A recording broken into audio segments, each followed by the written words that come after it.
Hi everyone, my name is Jessica. I'm the athletic therapist here at the Reh-Fit Center, and I do postural assessments here.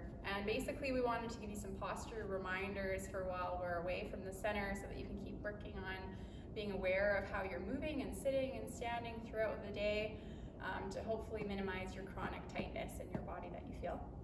So some easy exercises to remember.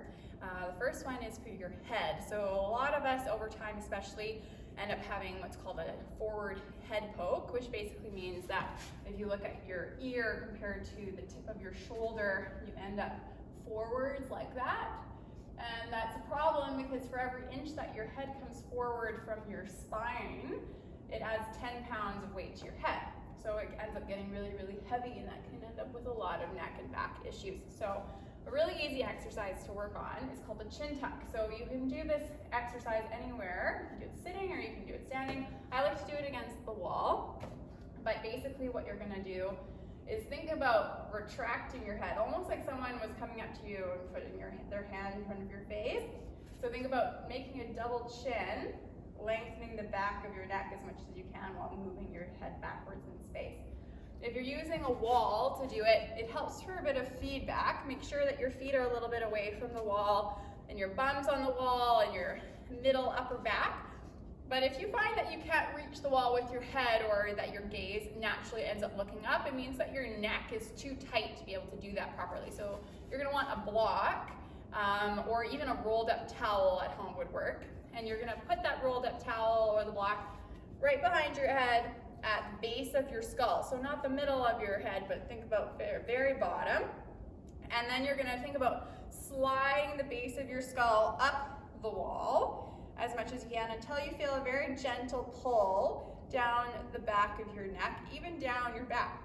And you're gonna hold that gentle pull for about 5 seconds, and then I want you to let it go. So if you don't feel anything with the block or towel, you probably don't need it. But the key with this is that feeling of sliding up the wall as much as you can to feel like you have a lot of skin in the front. But that pulling sensation is really, really, really important. Another thing that you can do by using a wall, especially if you have enough shoulder mobility, this is a really great exercise. If you move your feet forwards a little bit, and you're gonna put the back of your hands and then your elbows and your forearms on the wall, and try and keep your low back on the wall too, and your head if you can. Then you're gonna try and keep those on the wall as you slide up as high as you possibly can, and then bring them back down. So all of these exercises, think about doing them 10 times, just the magic number 10. So for your chin tucks, you could do them 10 times with 5-second holds. With your wall slides, you could do these 10 times. But this is strengthening your upper back and really helping to maintain a correct postural alignment throughout the day and working on your shoulder mobility so you've got lots of range of motion there. If you find that you can't even get your hands on the wall, just work on doing that first. Just holding for 10 seconds and then let it go, and then do it again. Another great exercise to do is with a lacrosse ball or with a tennis ball. And you can do this on your chest. Our muscles in our chest tend to get really, really tight, and they tend to just almost pull your shoulder forwards. That's kind of how we get into that rounded position. So if you use something like a ball, it's almost like your own massage therapist. And you're gonna roll it in circles or side to side. Think about going below your collarbone and where your sternum chest bone is. Think about going between those two areas and going side to side or up or down. When you find kind of a sore spot, you can just stay on it and go lightly in circles. It doesn't have to be crazy painful or anything. If it is, just lighten up a little bit, and especially be careful with this one if you have osteoporosis. Don't push too hard, all right? So this one you're gonna do for about 2 to 3 minutes per side. Another good exercise to do is called the row. And this is a good one for strengthening your upper back. So if you have some TheraBands or tubing at home, link them onto a door handle or a table leg. And you're gonna sit up tall in a chair, or you can do it standing. And what you're gonna do is you're basically going to gently pull your shoulder blades together. Make sure that when you do that, you don't arch your back or puff your chest out. Think about shoulders being nice and wide, lengthening the back of your neck. Think about pulling your belly button to your spine, and then you're gonna breathe out as you pull that band towards you. You should feel a lot of tension between your shoulder blades, and then you're gonna bring it back forward, and then do it again. Pulling it backwards. Hold each one for about 5 seconds, making sure you're in the right spot. Bring it back forwards, and try it again. So this one's all about strengthening your upper back.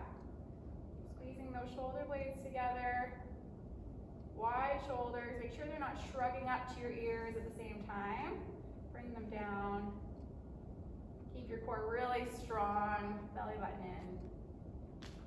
So that one you're gonna do also for 10 reps, so 10 in a row. See if you can do 2 to 3 rounds of this exercise.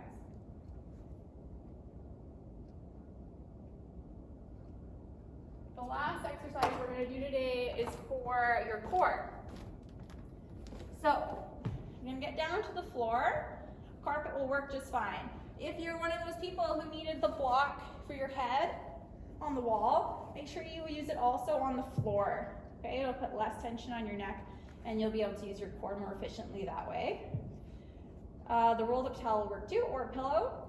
So the first step I want you to try and do is think about pulling your belly button down to your spine. So you're not flattening your back down into the ground. It's more like a sandwich effect, like everything's just pulling towards your midline of your body. Once you've got that down, I want you to think about bearing down, almost like you would if you were gonna go and have a bowel movement.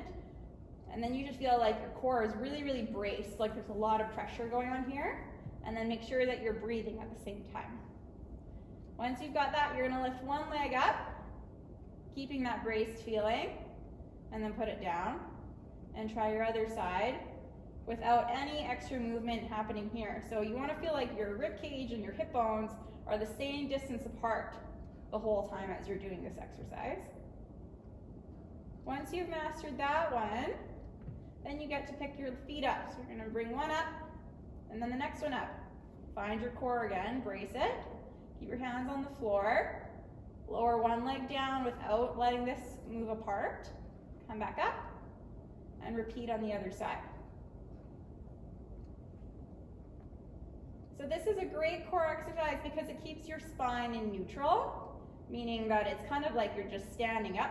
So you're not getting a lot of torque or any rotations, but it's building core strength and stability, which will help you in daily life. Moving nice and slow.